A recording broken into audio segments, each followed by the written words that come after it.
Hello to all my fellow homemakers. I'm so glad you're here today.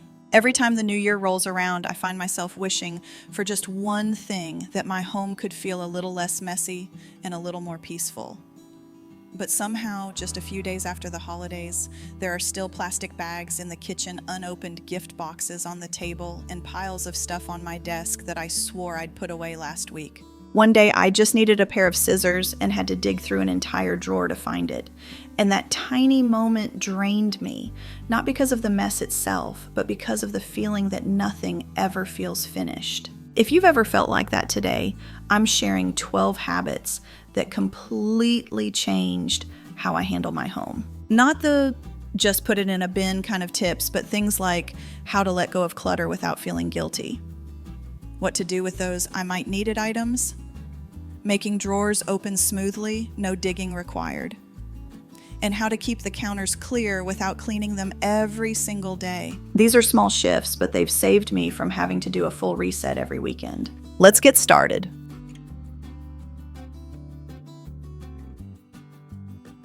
Let's begin with the first tip, and honestly, this one completely changed how I approached decluttering. There was a time when I believed I had to wait for a full weekend to get anything done, like I had to clean the whole house or sort through an entire closet for it to count, but that mindset kept me stuck. I was overwhelmed before I even started.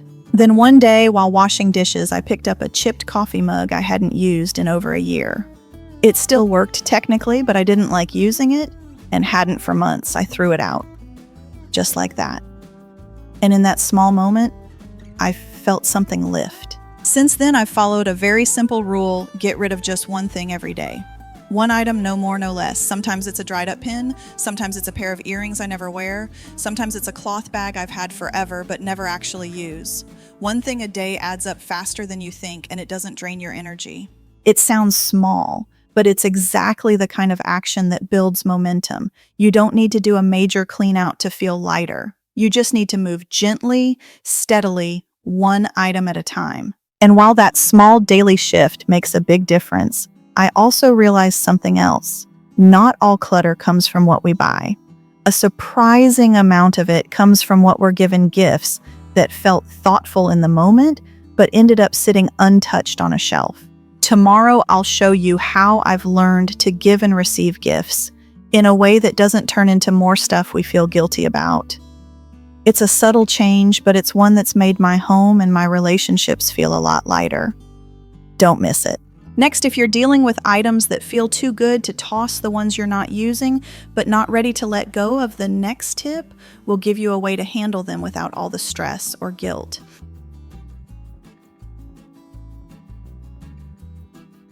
Next, if you're stuck on items that you don't use but still can't quite let go of, this tip can take the pressure off your decision. I had a small juicer I bought during my I'm going to make fresh juice every morning phase. In reality, I used it twice in an entire year.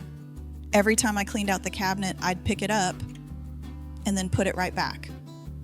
I didn't use it, but I felt guilty throwing it out because it was still good. One day, I grabbed a cardboard box, taped it shut, and labeled it "Revisit in 60 days. I placed the juicer inside, tucked it away in a corner of the storage room, and honestly, I forgot about it. 2 months later, when I opened the box, I knew for sure if I hadn't needed it in all that time, I probably never would. You can do this with anything you feel unsure about. A dress you haven't worn, a gift you don't really love, or random things that make you hesitate every time you clean. Just set them aside in a come back to later bin, label it clearly with a date, and revisit it in a month or two. Most of the time, you'll know what to do when you open it again. Sometimes we just need space, not only in our homes, but in our heads, to make a decision that actually feels clear. And if you're still unsure how to tell which items are truly worth keeping, the next tip will give you a super simple rule to help you decide. No overthinking required.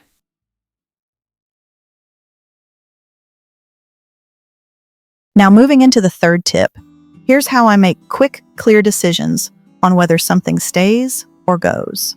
I stopped overthinking and started using a simple 3-question rule. Ask yourself these: did I forget? I even had this? Have I used it in the past 12 months? Do I know for sure I'll use it in the next year? If the item fails 2 out of these 3 questions, it's time to let it go. I use this rule on a bunch of random things in my home office notebooks. I never opened extra charging cords, souvenirs, pins that might work. Some things I couldn't even remember owning. Others I kept telling myself I'd use someday, but that someday hadn't come in 3 years. With these 3 questions, I stopped second-guessing myself and just decided. The truth is, we give too much grace to items simply because they still work. But if you haven't used it and don't know when you will, it's just taking up space, not adding value. And please don't feel guilty about letting go of something you once spent money on.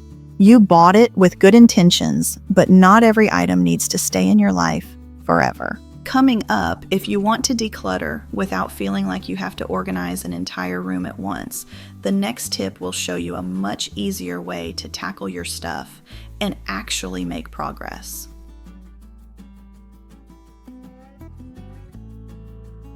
The next issue many of us run into is this: we try to declutter by room. I'll do the living room today, we tell ourselves. But here's what usually happens. You find papers that belong in the office, mugs that drifted in from the kitchen, random cords, and suddenly you're jumping from room to room, half finishing everything and completing nothing. After too many days like that, I changed my approach. Now I declutter by category, not by space. For example, I'll focus only on papers no matter where they are in the house. That means desk drawers, kitchen counter piles, even old receipts in my purse. On another day, I'll tackle drinkware cups, mugs, water bottles, travel tumblers, gathering all of them into one spot, comparing and keeping only what we actually use. Sorting by category gives you a full picture. You see exactly how much of something you have, and it becomes easier to make decisions, especially when you spot duplicates or things you forgot about. More importantly, it helps you finish one thing instead of circling around the house, feeling like nothing ever gets done. You can start small with categories like paperwork, reusable bags or plastic bags, cups, mugs, and bottles, skincare or makeup, chargers and small electronics. Pick one. Focus only on that. Even if you handle just a few items each day, you're making real progress. And if your biggest challenge is time, maybe you only have 5 minutes here and there, the next tip will help you use that time to make small but powerful changes.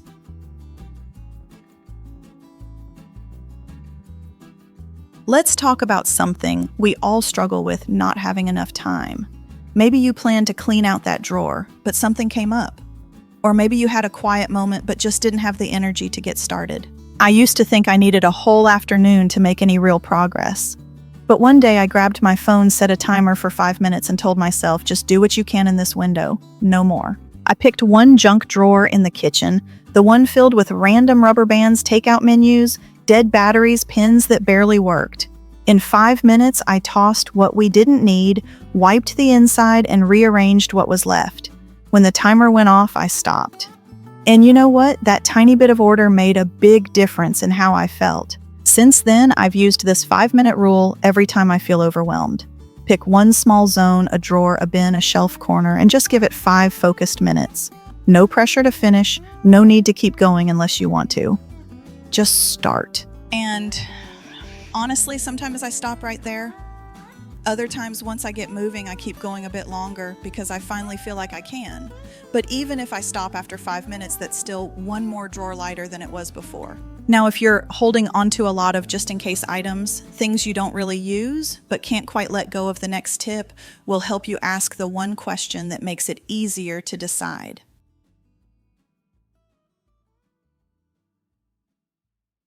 Before we get into tip 6, there's one small shift that completely changed how I declutter.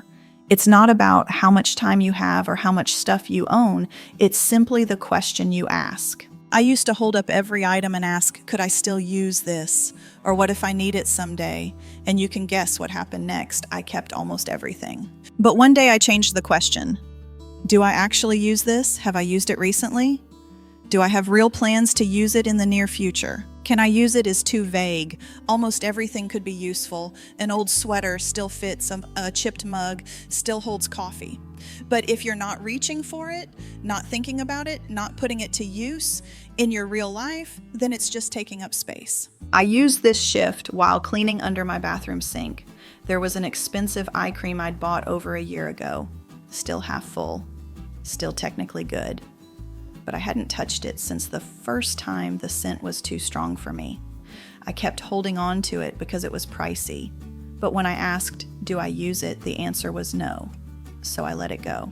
And if you're stuck on items you're still unsure about, the next tip will give you a gentle, low-pressure way to move those things out of your space without feeling like you're making a final decision.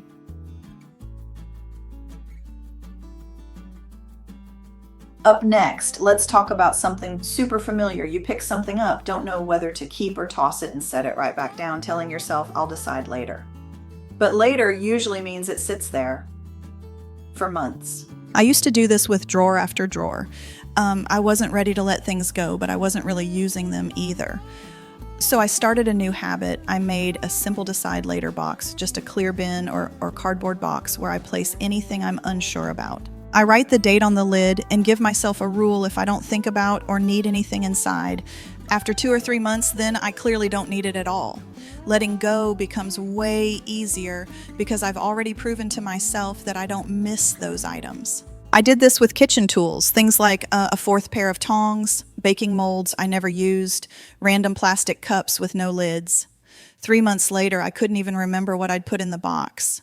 That made the decision easy. The beauty of this system is that it removes the pressure to decide right away without letting things continue to clutter up your space. You give your brain space to let go without forcing it. And if you're still feeling guilty about getting rid of something, the next tip will help you reframe how you see value, not in what you paid, but in how that item fits your life right now. Let's move into something a little more emotional. The guilt we feel over letting go of something we spent a lot of money on. We've all been there, holding on to an item because it was high quality or a good deal, even if we never actually use it. I kept a fancy juicer in my kitchen cabinet for almost 3 years for that exact reason. I bought it during a big sale and felt so excited at first. But after a few uses, I realized I hated cleaning it. It was bulky, hard to store, and I barely touched it again. Still, I held on to it because it was expensive. Letting it go felt like wasting money. Then one day I asked myself, if this item isn't making my life better, why am I keeping it? The money's already gone. Keeping something unused won't get that money back. All it does is take up space, and every time I saw it, I felt guilty and frustrated. So I let it go. And honestly, it felt freeing. Instead of letting that item remind me of a bad purchase, I let the empty space remind me of progress, that I'm learning to choose more wisely, not punishing myself for old decisions. You can't get the money back, but you can reclaim peace, space, and clarity. Every time you release one of those guilt items, you're investing in a calmer home and a more confident mindset. And if you feel like your whole house needs a total reset to feel peaceful again, the next tip will help you simplify by focusing only on the things you actually see every day.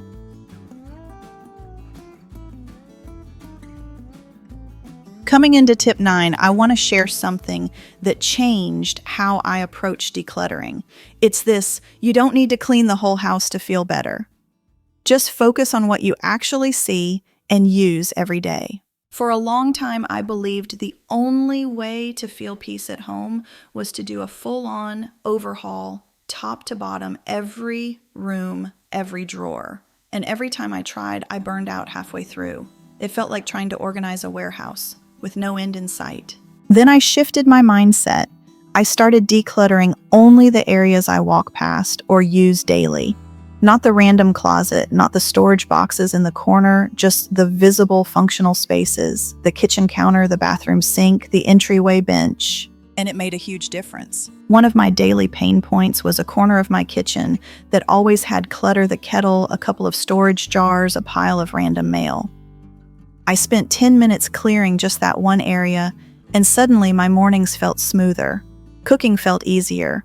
I didn't feel that background stress every time I walked in. Funny thing is, when one spot feels clear, it often motivates you to do more. But if you start with a back closet you never open, it's much harder to keep going. So pick just 3-4 high traffic zones in your home. Clean only those. You'll be amazed at how much calmer your space feels without having to do it all. And if you feel stuck in that loop of cleaning and recluttering over and over again, Tip 10 will show you how to break it with one small habit you can build into your daily routine.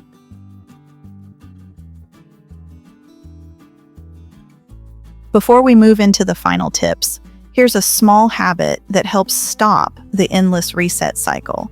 It's simple: whenever you finish an activity, finish the space too. It sounds abstract, but it's actually really practical. After you cook, work, do your skincare, or even just sit down for tea, take 2 extra minutes to close the space, put things back, wipe the counter, fold the towel, push in the chair. I started this with my dining table. I used to leave out my laptop notebooks, water glass after work. Then later I'd have to clear it for dinner. And the next morning it would still feel messy, and I'd already feel behind. But once I built the habit of in-task, tidy space, everything stayed more manageable without any big cleaning push. This isn't about doing a full clean. It's just a gentle reset, like closing your laptop at the end of a workday. It signals to your brain this part of the day is done and you're not carrying the mess forward. And our next tip will help you lock in all this progress so you're not constantly starting from zero every week.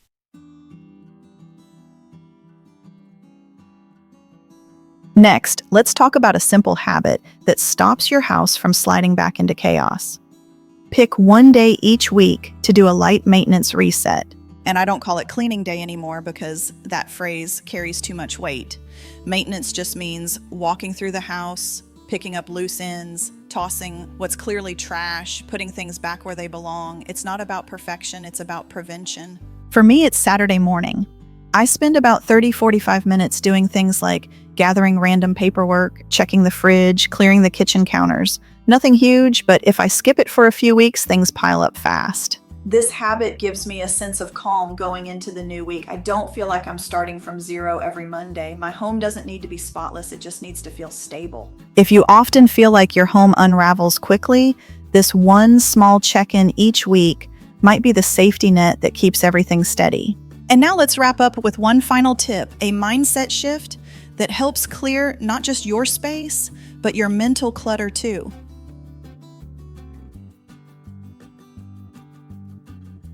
And for our final tip today, I want to bring it back to you.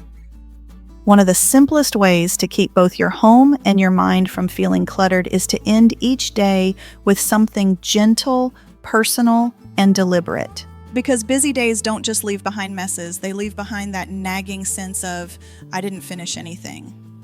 And when we go to bed with that weight, we tend to wake up already overwhelmed. So I started choosing one small thing to help me close the day, pouring a glass of water, folding the kitchen towel, neatly turning off extra lights, and playing soft music. Not to tidy, but to say that's enough for today. You can choose whatever fits your rhythm. Lighting a candle, smoothing the blanket on the couch, watering a plant.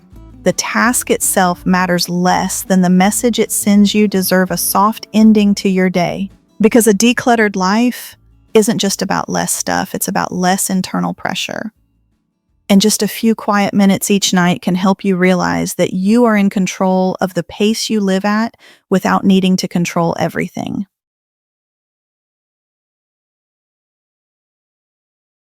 So those were 12 ways I've learned to keep my home calm without the stress. No need to wait for a mess to start and no need to do it all perfectly. And if even one of these helped you breathe a little easier today, that's already enough. If you're looking to save time cleaning and feel less mentally overloaded, just try one step at a time. You don't have to do everything at once. I have a separate video that walks you through how to declutter each area of your home. It's a great next step if you're wondering where to begin. If this video helped you, feel free to hit like it lets me know what's truly useful for you. And if you're ready for a more peaceful home, don't forget to subscribe. Also, tomorrow's video might be one of the most important ones yet. It's all about a tricky source of clutter we rarely talk about: gifts. I'll share how to handle them with more intention so you're not stuck holding on to things just because they were given with love. Trust me, it'll change the way you think about giving and receiving. Don't miss it.